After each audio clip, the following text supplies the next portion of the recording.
Hello everybody, my name is Benjamin Bloom.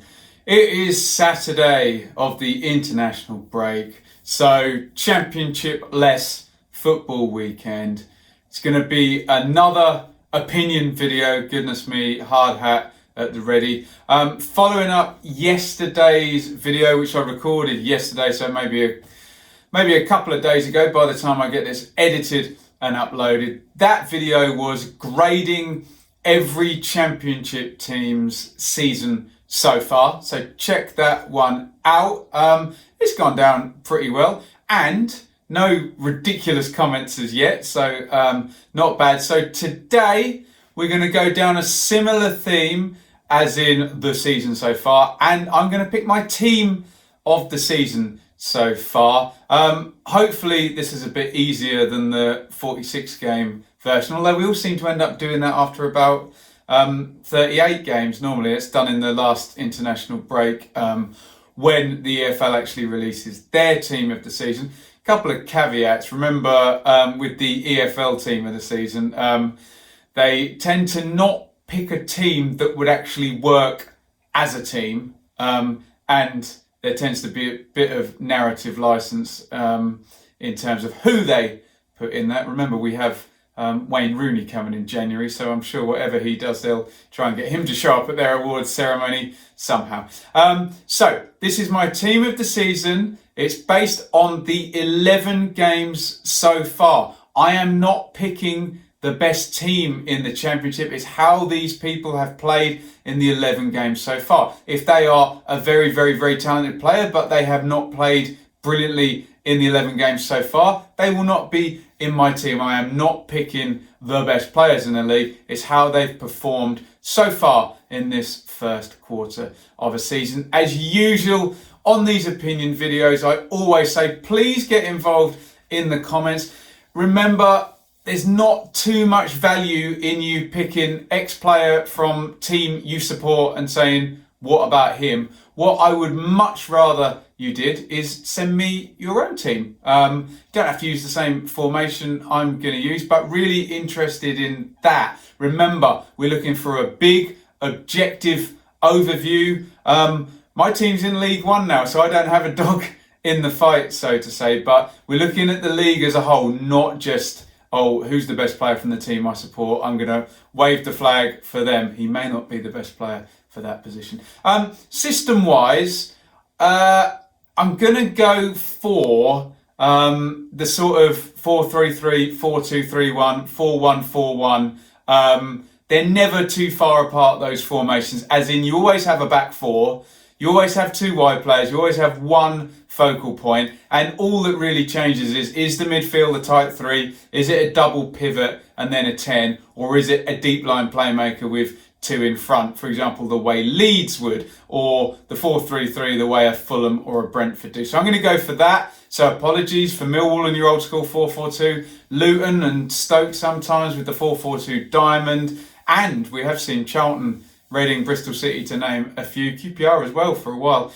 Three at the back, I'm not going to be doing that. I will say now I have seen 14 out of the 24 teams. So I have not seen 10 championship teams in the flesh. So I've had a good look at the numbers. Obviously, I have watched every single goal, every single highlights package for each game week to do the review shows. So hopefully I have a fair idea of what's going on here, and I'm not biased as well. Let's start at the back then with a keeper, and 16 of the keepers have played all 11 games. Leeds have conceded the least goals. That doesn't necessarily mean to say they have the best keeper, although Kiko is their highest paid player, isn't he? So I'm looking at Casilla for that low total. I'm looking at Sam Johnston, who had a very nice game when I saw West Brom live and in the flesh at Fulham.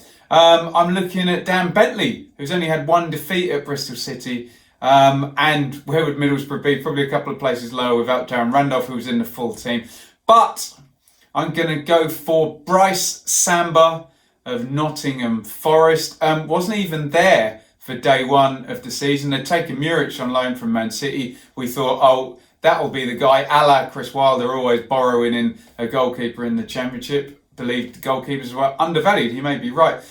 Samba played his way in using the League Cup, and he's stayed in the team now. So he's 7 games in, 5 wins, 2 draws. So he's undefeated and has a league high 4 saves per game. He's only in his mid-20s. So Bryce Samba, I'm going to go for as my keeper.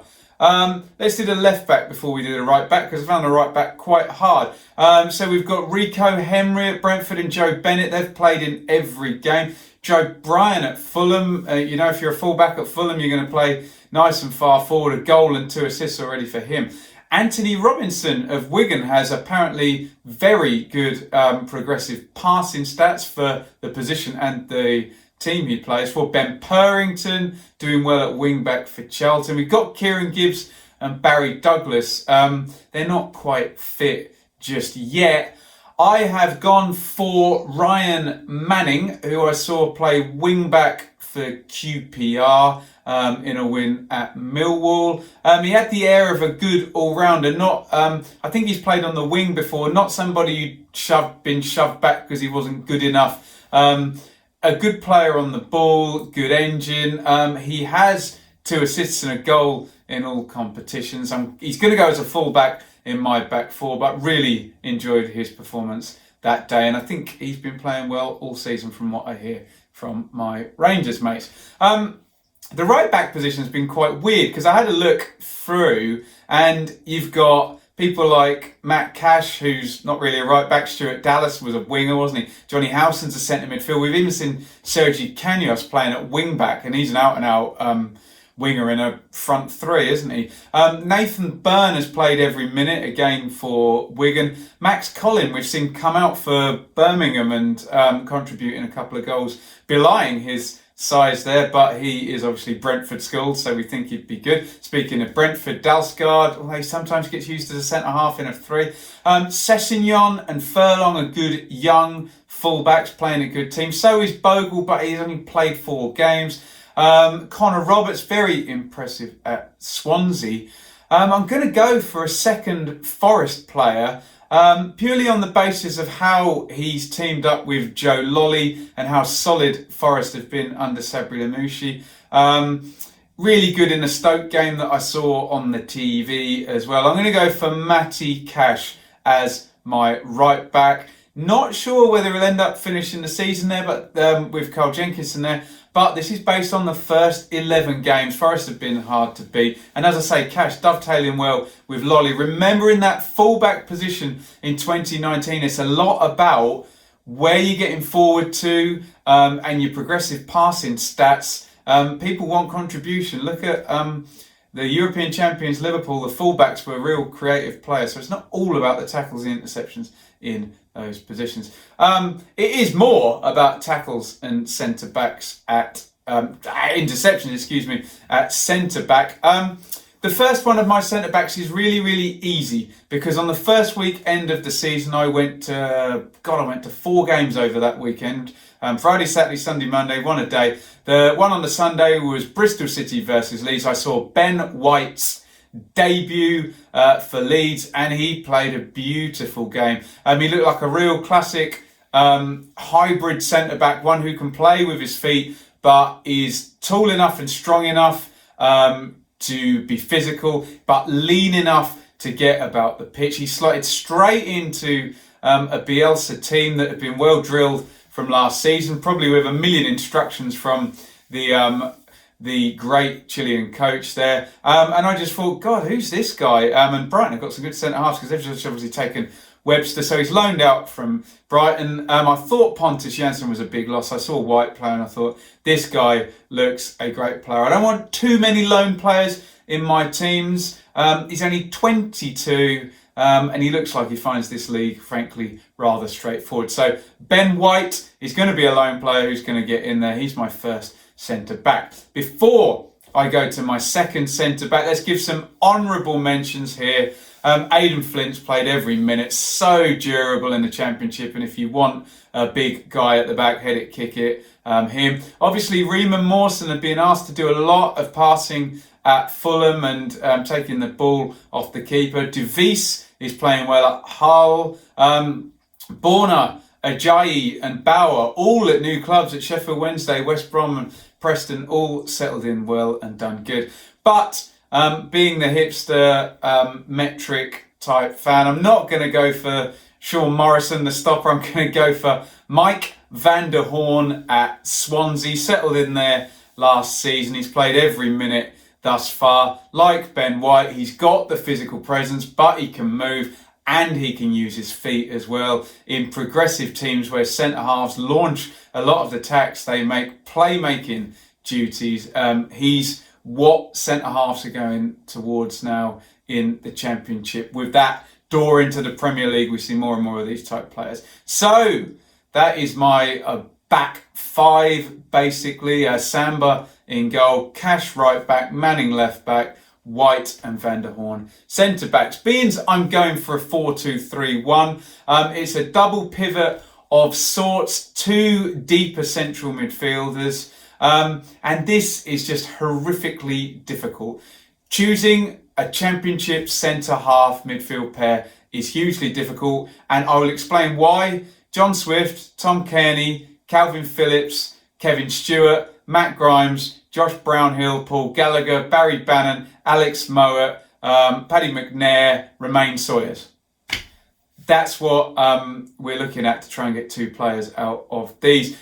Swift glues the Reading midfield together. Cairney I know he's been playing a little bit further forward, but just imperious at this level. Calvin Phillips, so consistent. Kevin Stewart is a standout for Hull. The metrics darlings is Matt Grimes for Swansea. Brownhill always steady at Bristol City. Gallagher, the set plays and still doing it at 35 for Preston there. Bannon, need you say more, even better set plays from him. Gives you that left foot balance as well in the centre. Alex Mowat standing out in a bad Barnsley team. McNair standing out in a bad Borough team. And Romain Sawyers back to West Brom, now a leader in a team there. Look, I've seen Fulham play 4 times so far, and I've seen Tom Cairney score 3 goals. 2 seasons ago, he was in my team of the season. So I'm going to go for Tom Cairney, playing a little bit further forward. It's normally been a deeper guy than him, but we know he can rotate and do it all. He's been just over to the right and coming in on that left foot and just pinging loads of goals. I think he's already got 5 goals, all from outside the box as well. So let's go for Tom Cairney, a proven commodity, and he's doing it all over again here. Don't think he did great in the Premier League, but I don't follow the Premier League, so just looking at the numbers. Now, for a double pivot, you normally need to go for a playmaker and a guy who's going to look after the playmaker in the way West Brom have done with Jake Livermore and Romain Sawyers. Obviously, I'm not going to do that and go for a completely open total football midfield. But I'm going to go for Calvin Phillips because he's just so steady for Leeds. And the one thing he can do is spy the danger, drop between the centre-halves, help at the back. He's not going to come forward. I've got him partnering Cairney, who'll have a bit more licence. Phillips has been so consistent. I think he's still only 23, isn't he? Brilliant passer, good defender, good engine. Played every game. He's turned into a leader for Leeds now. And I think him and Cairney would be a lovely little pair there. So there you go. That is my double pivot, Tom Cairney and Calvin Phillips. I'm going to talk about the number 10 now, who, hopefully might be able to drop back if you wanted to go full 4-3-3. Bradley Dack, a full set of appearances, has been doing well. 5 goals, looks back towards last season's form. Johnny Williams, please don't get injured. Johnny, he's been playing really well for Charlton, 4 assists. Although Lee Bowyer has been keeping him in cotton wool and taking him out, particularly in the 3-game weeks. Casey Palmer, will he now fulfil his potential? Now he's at Bristol City. Been used as number 10, although they did go to that 3-5-2. I suppose you can still use a number 10 in that position. But look, for the number 10, we have to look at the numbers, and the numbers dictate that Daniel Johnson for Preston has had a ridiculous start of the season. 7 goals and 4 assists in 10 starts. I know a Preston number 10 kind of gets up as a second striker a lot. We saw Alan Brown doing that a lot for them last season, but we cannot ignore Daniel Johnson's start for the season. So my number 10 in the row of 3 off the front has to be Daniel Johnson. Down the right hand side, I must say, to caveat my choices here, we often see these 3 off the front rotated and they can all do the different positions. So I'm just covering my arse here with that. Jared Bowen, we don't need to argue that in the Championship. Brilliant player down the right hand side. So he's in the mix, 4 goals so far. Knockaert, this kind of solo act, he nailed the division, didn't he, for Brighton. Only 2 goals and 2 assists so far for Fulham. Really likes to hug the touchline and go on his lovely little dribbles, doesn't he? Andre Ayew has returned to play for Swansea and he looks interested. So at this level, he should be fantastic. 2 goals and 3 assists in 8 for him. Joe Lolly, as I said, dovetails beautifully with Matty Cash, who I've picked at right back. 3 goals and an assist, big important player for Forest there. Pablo Hernandez is probably the best player in the whole league, although he has been hurt the past couple of games. And I don't want to be too predictable and just always pick him. We're going on form, so I'm going to go for Mateus Pereira. I know he's gone in the 10 position, but he has played down the right, and I've got to fit all these guys in somehow. He looks really good fun. He again signed after the season started on the deadline day. So only 6 starts already, but 2 goals, 4 assists. Looks a mean set play taker. Great balance, great dribbler. So he's not going to sit there and pick the passes. He's going to dribble and move and pierce defences like that. He looks like he's going to be a great player this season. I believe he's on loan, but they have the deal to convert. So Mateus Pereira is going to go off to the right hand side there. Let's talk about the left hand side again. We're going to go to Fulham for our first candidate, Ivan Caballero. Brilliant, 4 goals, 3 assists. We all know the party trick, don't we? Cutting in and hitting those shots there. Dean Garner has looked great for West Brom, hasn't he? 4 goals, 3 assists on loan. Also really impressed, and it looks like a difference maker in the games here. Sean Maguire, like everyone, for Preston contributing. I know someone will say Saeed Benrahma, but he's not quite at it yet. I don't know if he's missing his mates Mopai and Sawyers there. He didn't get started yet. Krasicki, mercurial as ever, not necessarily the greatest team player, but gets it, dribbles it, shoots, takes brilliant free kicks. And Bersant Salina as well for Swansea looks really good. Like he's finally settling, like all these players that have all these loan deals. But I'm going to go for Eberici Eze of QPR, who I have seen in the flesh. Again, he can play 10, but in the 4-2-3-1, they like him just out to the side doing his damage there. Like we saw Buendia, like we see Hernandez do, just from the half position inside, helping the forward out, getting those angles. Eze carries the ball beautifully. What are his stats? I think he's already got a few goals and assists. I didn't write them up for some reason, silly me.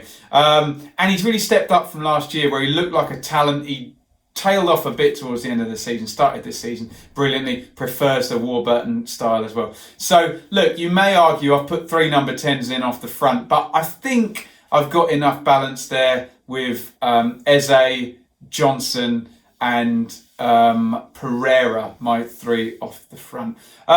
Looking for a striker now. Lewis Grabbin has played every minute. He looks important for Forest, 5 goals there. Ollie Watkins converted from a wide guy to replace the goals of Mopai, 7 so far. Brilliant, carrying the goals away. Carlin Grant, 6 goals in a poor Huddersfield team. Borja Baston back in it at Swansea, 6 goals for him as well. Good focal point. You've got Wells and Hugel, who play different roles at QPR, both 6 goals for those 2. And the old school guys, Jutkovic and Fletcher, leading the line. Lyle Taylor was on fire but got hurt, which kind of puts him slightly out of contention. But the complete package in the Championship, not just because he's the top scorer.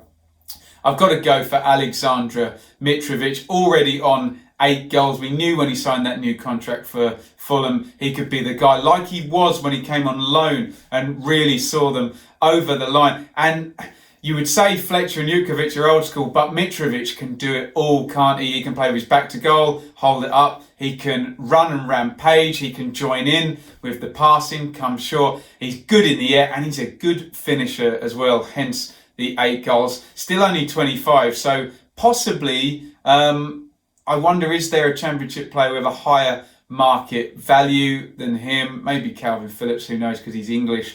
Let me know in the comments on that one. So I've got to go for Mitrovic. How many goals is he going to get this season if he stays fit? You would think 8 from 11 could be up there, 20, 25 goals, even the amount that we saw Pookie get for Norwich last season. So Mitrovic is my last player. So let's go through my team. Samba in goal, Manning left back, Cash right back, White and Van der Horn centre backs, Phillips and Kearney central midfield pairing, Eze off to the left, Johnson in the 10 position, Pereira off to the right, Mitrovic up top. Please get involved in the comments. You know, the best comment you can send me is, here's what I would pick, rather than just going, no, I support this team, what about so-and-so. So really would love to see a few 11s in the comments. And remember, I know Pablo is probably the best player in the division, but this is based on the 11 games so far. Let me know what you think. Feel free to disagree, but again, I repeat, the best way to do that in the comments is put your 11 up. And remember, we're looking for balance. We're looking at the whole division, not just the team that you support. But please, get your comments in, all of that being said. Be fun to do these through the quarters of the season, so I'll try and keep that up, and then we'll do the big one at the end of the season. It's opinion, it's a bit of fun, okay? Don't get too carried away, because we had some very emotional people when we did the team of the season last year. Hopefully, I've made my feelings very clear about that right now. Thank you for getting involved in the opinion pieces over this international week. And some really good comments on the grading your team so far. Let me know if you've got any ideas for any other videos as we come back to the fixtures. It will be upon us very soon next weekend. And away we go again. Follow me on Twitter at Benjamin Bloom. Hit subscribe, ring the bell, support me on patreon.com/Benjamin Bloom. It'll always be 3 on here. But I'd love to have some more time to do this and do better quality videos, more time editing, get to more games, etc, etc. I can only do that if I start to make a bit of money and maybe make my dream of just piddling around and watching football all the time for a living. Wouldn't that be great? Hey, thank you everybody for watching. Get in the comments, give me your 11, give me the whole 11. Go on, be brave, let me see you do it. Thank you for watching. Over and out.